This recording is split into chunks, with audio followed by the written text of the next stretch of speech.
Hello everyone, this is again physics time. इससे पहले वाली वीडियो में हमने बात की थी classical theory of specific heat के बारे में, और आज की वीडियो में हम बात करेंगे Einstein theory of specific heat के बारे में। This theory was given by Einstein in 1907. It was the first attempt to explain the variation of specific heat of solids with temperature. This was on the basis of quantum theory. इससे पहले जो हमने specific heat की theory के बारे में बात किया था वो क्लासिकल थ्योरी थी, और आज जो हम बात करने वाले हैं आइंस्टाइन ने जो दी थी वो थी on the basis of quantum theory.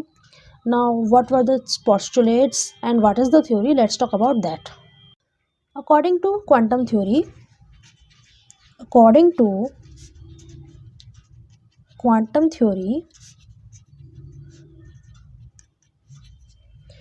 Heat is radiated. जैसा हमें पता ही है कि क्वांटम थ्योरी में हीट के फॉर्म्स के बारे में बात की जाती है, तो इसमें यहाँ लिया जाता है कि heat is radiated in form of discrete packets which is called photons, जिसकी एनर्जी होती है h²।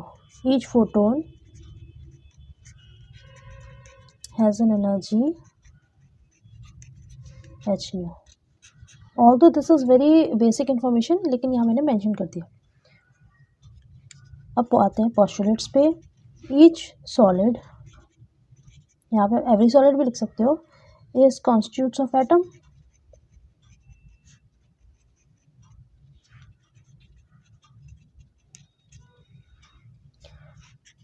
These atoms are at rest। Rest पे कब होते हैं ये? नॉर्मल टेम्परेचर कंडीशन पे, under the action of mutual attraction and repulsion. इस थ्योरी में ये मेंशन किया गया है, ये माना गया है कि एटम्स जो हैं वो रेस्ट पर हैं because of their mutual attraction and repulsion. The energy of solid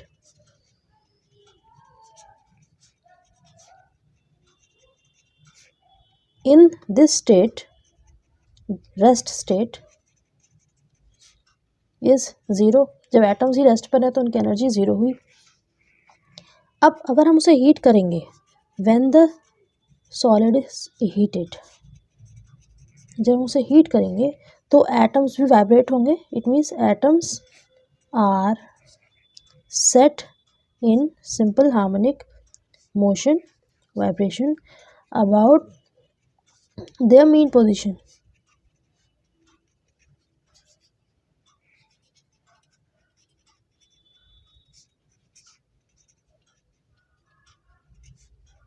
of equilibrium।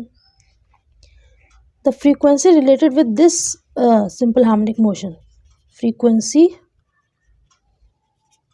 nu of these vibrations is the same frequency, same characteristic frequency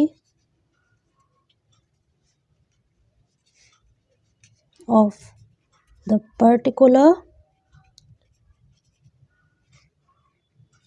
solid concerned। ये तो ऑब्वियस है, जिस सॉलिड के हम बारे में बात करेंगे उस सॉलिड में वही फ्रीक्वेंसी एटम्स के बीच में जनरेट होगी जो कि सॉलिड की फ्रीक्वेंसी है, कैरेक्टरिस्टिक फ्रीक्वेंसी है। Solid to solid frequency different होगी। Second postulate is each atom of solid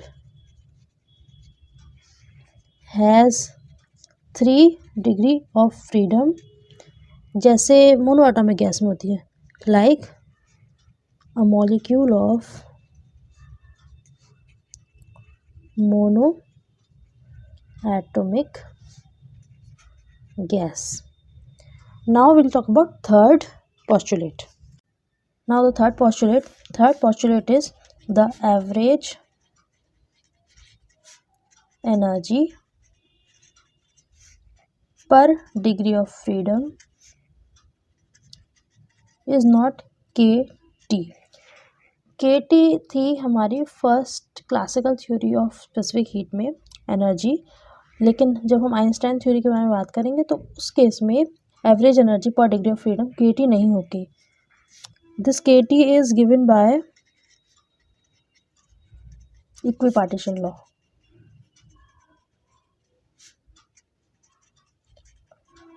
और अब क्योंकि हम क्वांटम थ्योरी ले रहे हैं तो वो होगा by Planck theory, but h nu upon exponential h nu upon KT minus 1. Now we'll not take average energy as KT, but we'll take average energy as h nu upon exponential h nu upon KT minus 1 as calculated by Planck by the application of quantum theory. अब हम आएंगे derivation पे। ये सारे assumptions mind में रख के अगर हम एनर्जी निकालें, then energy of each atom is given by 3 h nu होता पहले, अब यहाँ आएगा h nu upon h nu upon KT minus 1। पहले यहाँ पे था 3 KT, अब KT ना लेके हमने ये वाला फॉर्मूला लिया है, h न्यू अपॉन ये वाली टर्म लिए h nu upon exponential h nu upon KT minus 1। तो एनर्जी ऑफ ग्राम एटम वहाँ पे भी निकाला था हमने, ग्राम एटम ऑफ सॉलिड जो हम निकालते हैं तो n का मल्टीप्लाई कर देते हैं, तो यहाँ आ जाएगा 3n h new exponential h new upon KT minus 1. Therefore, the atomic heat या specific heat at constant volume, CV निकाल रहे हैं ना हम, तो यहाँ constant volume लिख दिया, is given by CV is equals to DE over DT, यानी कि इसका डिफरेंशियल करेंगे हम तो d upon DT the whole term 3n h nu upon exponential h nu upon KT minus 1। जब इसका डिफरेंशियल करेंगे तो t टर्म यहाँ पे आ रही है केवल, इसका मतलब ये पूरा टर्म ऐसे ही ले सकते हैं हम 3n h न्यू। अब हम डिफरेंशिएट करेंगे 1 upon exponential h nu upon KT minus 1 वाली टर्म को, तो यहाँ पे आ जाएगा -1 upon exponential h nu upon KT minus 1 का होल स्क्वायर। उसके बाद जब इसका डिफरेंशिएट करेंगे तो आ जाएगा h nu upon KT whole square, t square है माइनस आएगा, और exponential h nu upon KT, this will be the term. थोड़ा सा सॉल्व कर लेते हैं इसे। यहाँ पे 3NH न्यू माइनस है, यहाँ पे माइनस है तो प्लस हो गया ये, h nu upon KT square exponential h nu upon KT upon exponential h nu upon KT minus 1 whole square. हमारी जो CV की टर्म आई थी वो थी CV is equals to 3NK। थोड़ा सॉर्ट आउट कर लेते हैं तो यहाँ हो जाएगा exponential h nu upon KT upon exponential h nu upon KT minus 1 whole square और h न्यू अपॉन KT का whole square. This is the Einstein's equation for atomic heat और फॉर स्पेसिफिक हीट।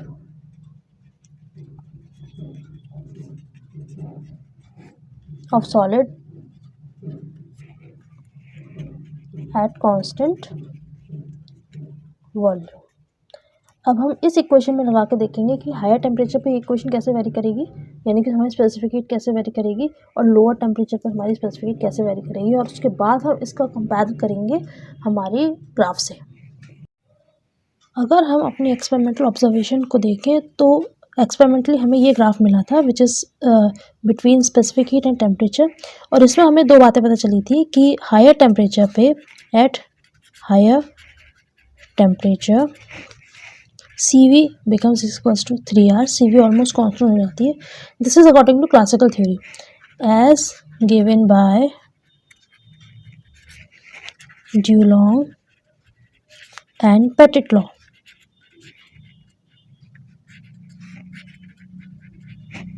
और lower temperature पे the specific heat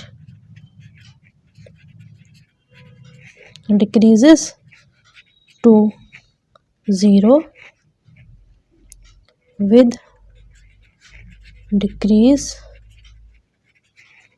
in temperature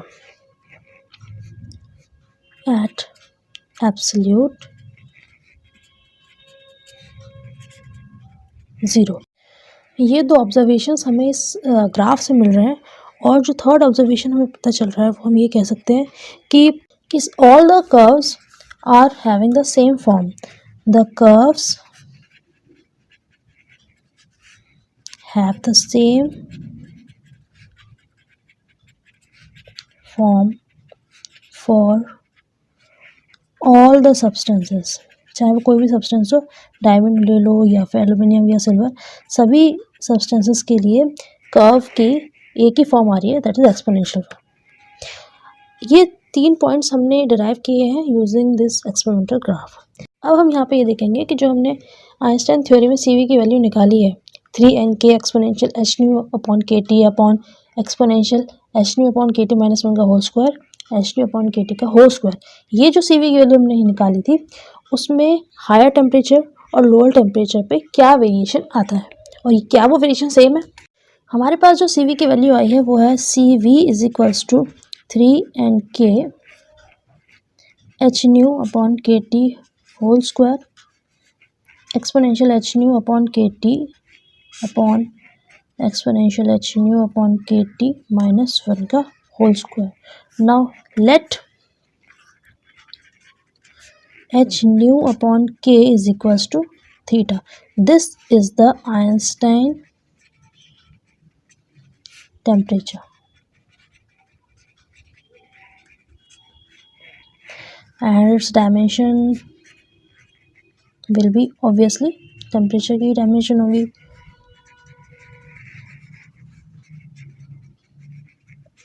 This will be the characteristic of the solid.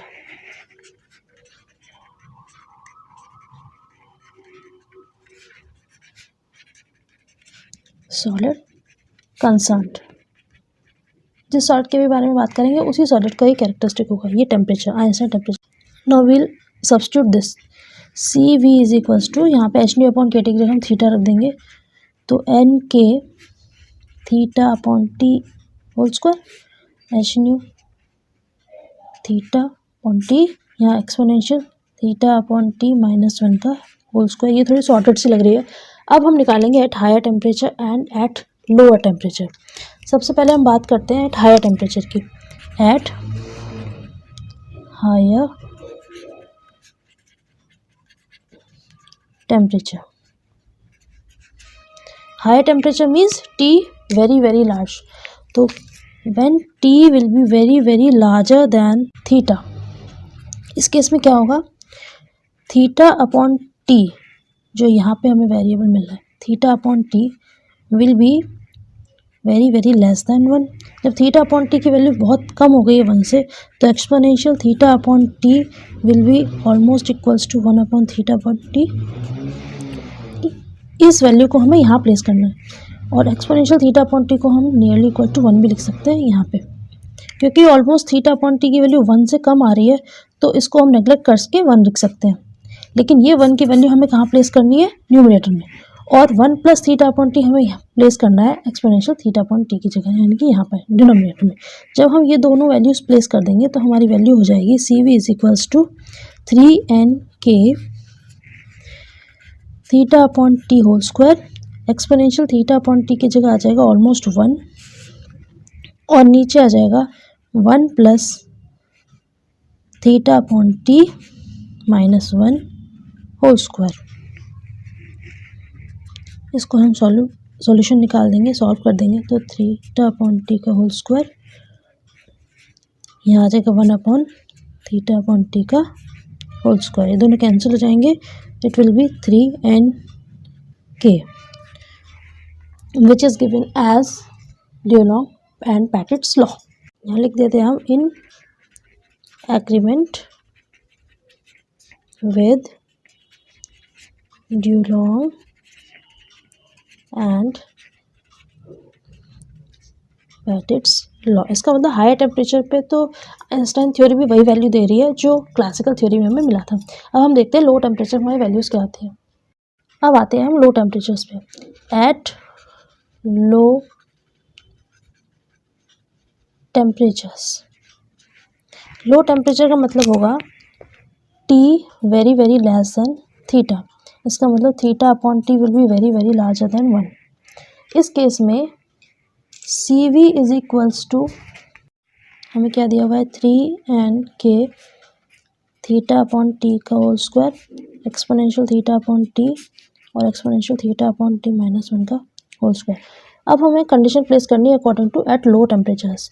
तो theta upon T is very very larger than 1, इसका मतलब exponential theta upon T minus 1 की जगह हम लिख सकते हैं एक्सपोनेंशियल थीटा अपॉन टी।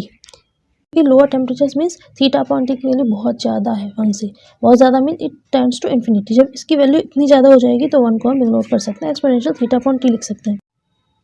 तो यहाँ पे हमारा आंसर हो जाएगा C V is equals to 3nk theta upon T का whole square, exponential theta upon T upon exponential 2 theta upon T. यहाँ पे कैंसिल हो जाएंगे, हमारे पास बचेगा 3nk थीटा अपॉन टी का whole square upon exponential theta upon T.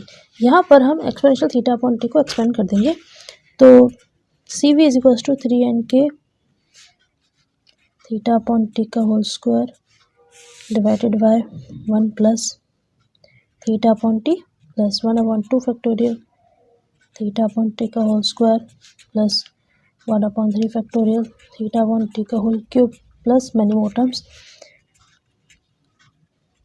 अब हमारे पास आंसर आ जाएगा 1 अपॉन थीटा अपॉन टी का होल स्क्वायर हम डिवाइड में ले लेंगे, then it will be 1 upon theta upon T plus यहाँ पे आ जाएगा 1 upon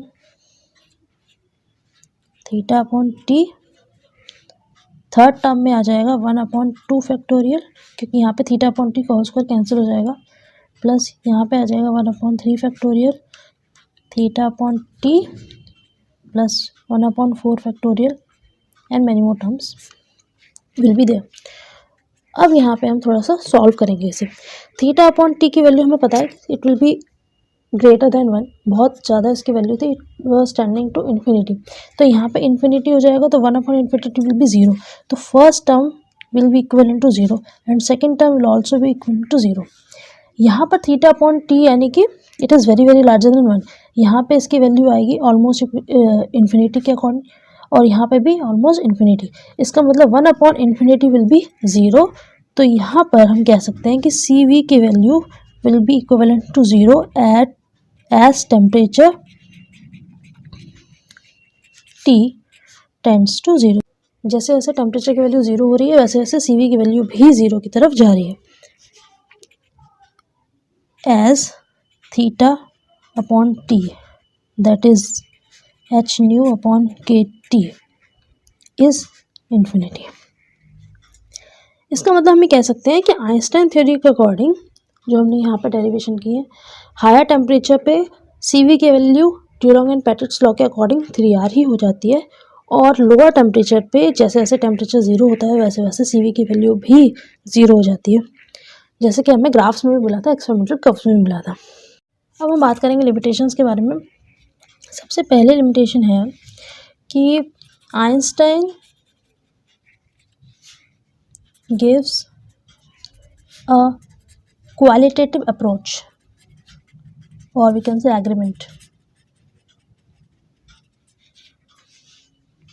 of the experimental result.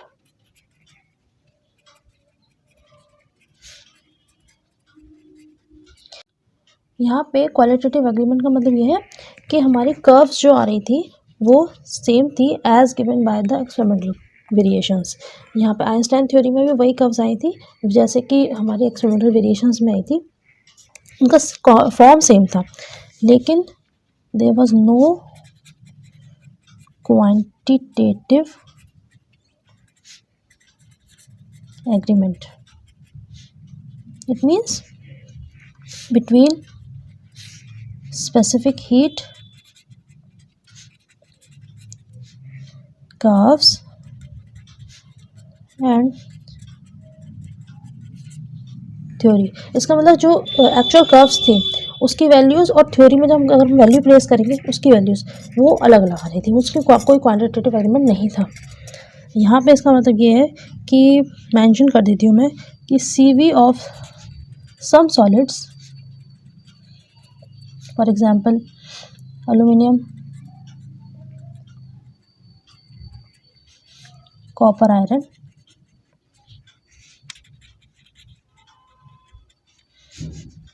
decreases more rapidly।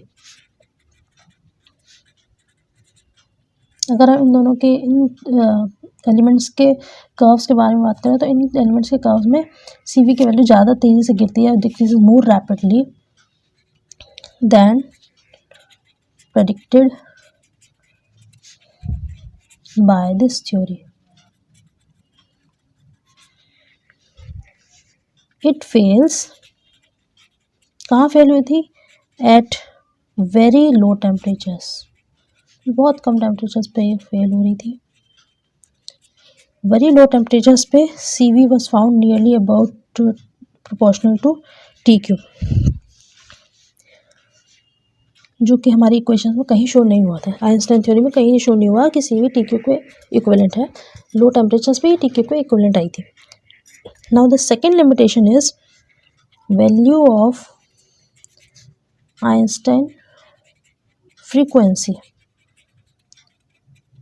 आपको याद होगा कि हमने स्टार्टिंग में जब डेरिवेशन की थी तो एक मेंशन किया था h/k is equals to theta. ये था हमारा आइंस्टाइन टेम्परेचर और यहाँ पे न्यू था हमारे आइंस्टाइन फ्रीक्वेंसी। तो value of Einstein frequency that is characteristic frequency of the particular solid.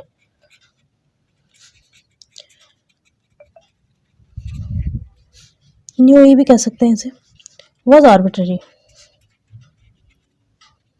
वो एक काल्पनिक थी, arbitrary. It was not fix, it was arbitrary to fit with the experimental value. तो एक्सपेरिमेंटल वैल्यू के संग इसको एक फिट किया गया था कि हाँ चलो न्यू को हम अज्यूम कर लेते हैं दिस वैल्यू। लेकिन अगर हम दूसरी प्रॉपर्टीज़ के संग इसे रिलेट करें जैसे कंप्रेसिबिलिटी और मेल्टिंग पॉइंट वगैरह निकालें तो at that point they were not successful with this frequency, this arbitrary frequency। तो हम ये कह सकते हैं कि attempts to relate this with other properties, for example melting point, compressibility, were not successful।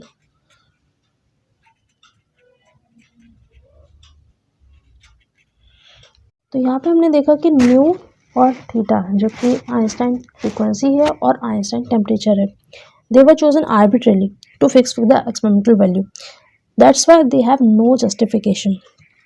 Now the third assumption is within this Einstein theory जो कि wrong prove हुई। assumption, वो assumption थी कि the atoms of solid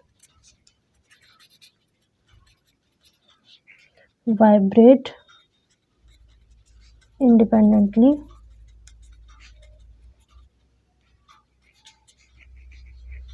with the same frequency.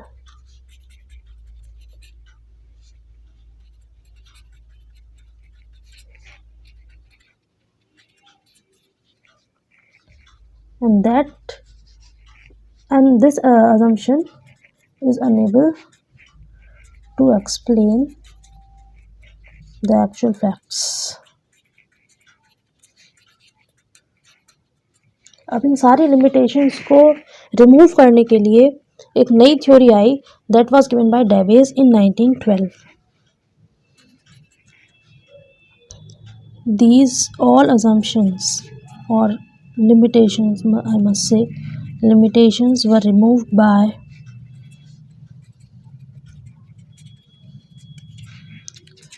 डेबे in 1912. अब 1912 में जो Davis ने नई थ्योरी दी थी, उस थ्योरी में उन्होंने अज्यूम किया कि जितने भी एटॉमिक ऑसिलेटर्स हैं, यानी कि the atoms with in the solids, they do not vibrate independently and with the same frequency, but they are coupled with each other and they vibrate only in a certain frequency range. So this is all about Einstein theory of specific heat. In our next video, we'll discuss about Davis theory. Up till then, thank you and have a nice day.